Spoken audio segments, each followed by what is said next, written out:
10 a.m. this morning. Now, there was quite an interesting opinion piece that was written by Douglas Gibson. And Douglas obviously has been a former opposition chief whip in Parliament. He's been the former ambassador to Thailand and a lawyer by profession. And in this opinion piece, he raises the question, are you aware that 8 SABC execs earn more than President Cyril Ramaphosa? And considering where we are at this point in time is the SABC, and also in terms of the recent announcement that was made by the communications minister, Stella Ndabeni Abrams, talking about these salaries that that are earned by employees of the SABC, and with the SABC obviously pleading poverty at this point in time, saying it is broke, and if the SABC was a private company, I'm sure it would have gone into liquidation. But we've seen bailout after bailout coming through to many of the state-owned enterprises. And this is the reason why we are actually talking with Douglas Gibson this morning. And this is, as far as his opinion piece goes, he raises a number of issues with regards to the salaries of the execs and how many millionaires the SABC has made over a period of time, and also coming against a background where we are talking now about retrenchments at the national broadcaster. Douglas, good morning to you and welcome to the show. Good morning to you and to our listeners as well. It's a pleasure being with you. Yes, I found this piece that you've written very, very interesting, and this is where you raise this question, and you actually ask this question where you say, "Do you remember the good old days when South Africa waited with bated breath every weekend to hear about the new millionaire created by winning the lotto?" And you speak about excitement, but obviously comparing the millionaires that the SABC has made, and as you say, they've made much more. And I was quite astounded when I looked at your article where you talk about the SABC making 889 millionaires at a cost of 1 billion rand a year. Yes, I think you're right to be astounded. I mean, I also was when I read these figures the first time. I couldn't believe it, because the SABC has what seems to me to be a totally top-heavy management structure. They just have an inordinate amount of managers. I mean, they've got 8 top people who, as you say, earn more than President Ramaphosa. Then the next level, they have 27 people who earn around the same as a cabinet minister. Then they've got middle managers, 374 middle managers, who each earn 1.2 million a year. Compare that with members of parliament who only earn 1.15. And then they've got another 489 junior managers who earn 998,000 rand each a year. You add this up, and it is an unbelievably over-remunerated, top-heavy management structure. Now, obviously, we see the SABC pleading poverty to the point of being bankrupt. And even it goes lower down and at the lowest paid level. And when you speak about, in your piece, even the lowest paid staff earn an average of about 464,000 rand a year. Something is drastically wrong when one looks at these enormous amounts of monies that are being paid, and in terms of their salary structures, but more importantly, in terms of what the SABC is actually delivering for paying out all these huge amounts of money.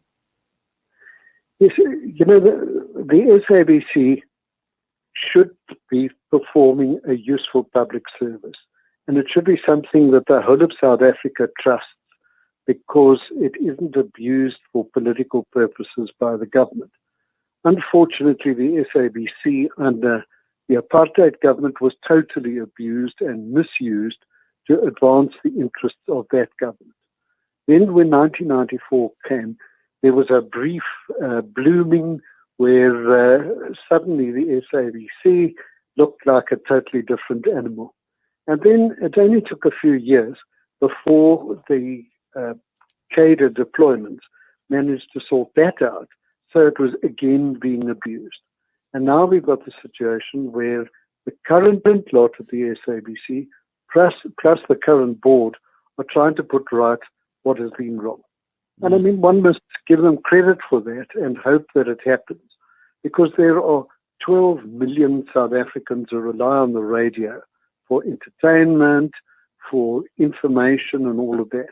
It's the Zulu stations and various other vernacular stations, plus RSG, the Afrikaans station. So all of that should carry on. But I don't think it can carry on at the constant expense of the taxpayer. If you and I have to put our hands in our pockets all the time to bail them out with billions, then there's something wrong there, and it's got to be fixed, and they're not fixing it.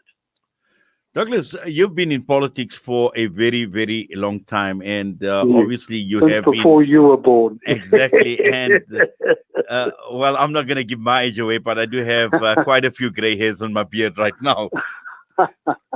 But Douglas, having been in politics for a long time, and I know you've had the opportunity of, looking at these issues and monitoring these issues, analyzing, assessing these issues over a long period of time. And as the cliche goes, or the saying goes, the buck stops right at the top. And we are now talking about the SABC, and we're talking about senior management, but also taking it one level further up and looking at the Minister of Communications as well, because this is where it always starts, because these are people that obviously, policies are made and they direct, how the policy should go. And, you spoke about cadre development and furthering a certain political agenda. And looking at where we are at this point in time, obviously we cannot afford bailout after bailout with these state-owned enterprises and the likes of SABC. What needs to be done? Well, the first thing is that you need to have cabinet ministers who know what they're doing. And without being too unpleasant about it, I think that Stella Ndabeni Abrahams, the Minister of Communication, is simply not up to this job.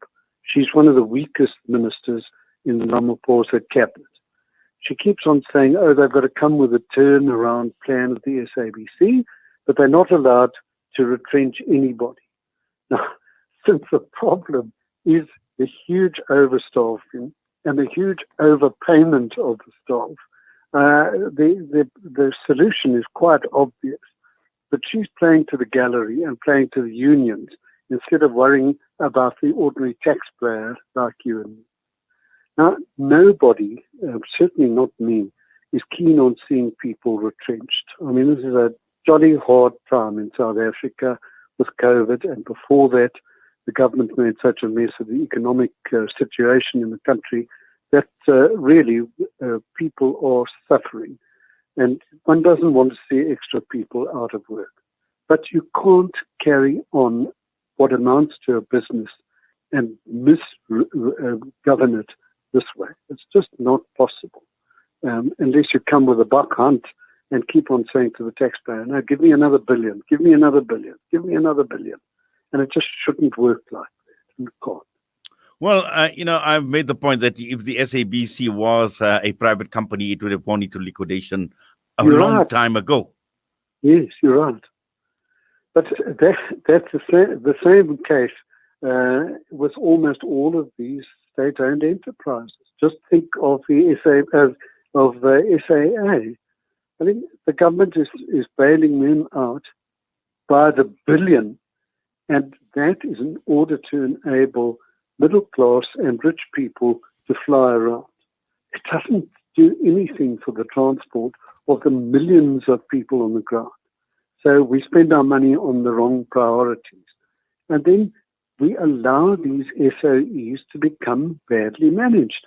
And one of the ways is that they keep on putting in people from the ANC, whether loyal cadres, whether they are capable or not capable, seems to be of lesser concern than that they should be loyal members of the party.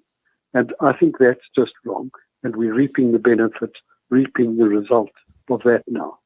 Yes, and just finally looking at it from the president's perspective, because as I said, the buck stops right at the top, and he is the one, obviously, who's now appointed, and you mentioned one of the weakest members of his cabinet, and this is becoming a national crisis, and we see the reaction coming through from right across the board, whether it's been the unions, political parties, opposition parties, and it is becoming a political hot potato at this point in time. President Cyril Ramaphosa, is he showing leadership in this issue? Well, I would like to say yes, but I mean, the answer must be no, because this is not started last week. This has been going on for months and, in fact, for years. And I remember writing in Facebook 5 years ago that the SABC is an embarrassment to South Africa, and when will they put it right? And it came up the other day, memories from Facebook, and I put it on again. Nothing has changed in 5 years. And the president really now has to assert himself. If he's our leader, if he's our president, it must be our concerns that make him get up in the morning, and not worrying about whether Stella has got a job in the cabinet or not. Well, Douglas, thank you very much for that and for your time with us this morning. We wish you all the best, and please take care. Thank you. And to you and your listeners. Bye. Douglas Gibson joining us this morning. We're going to go for a quick break, and when we come back, we'll be joined by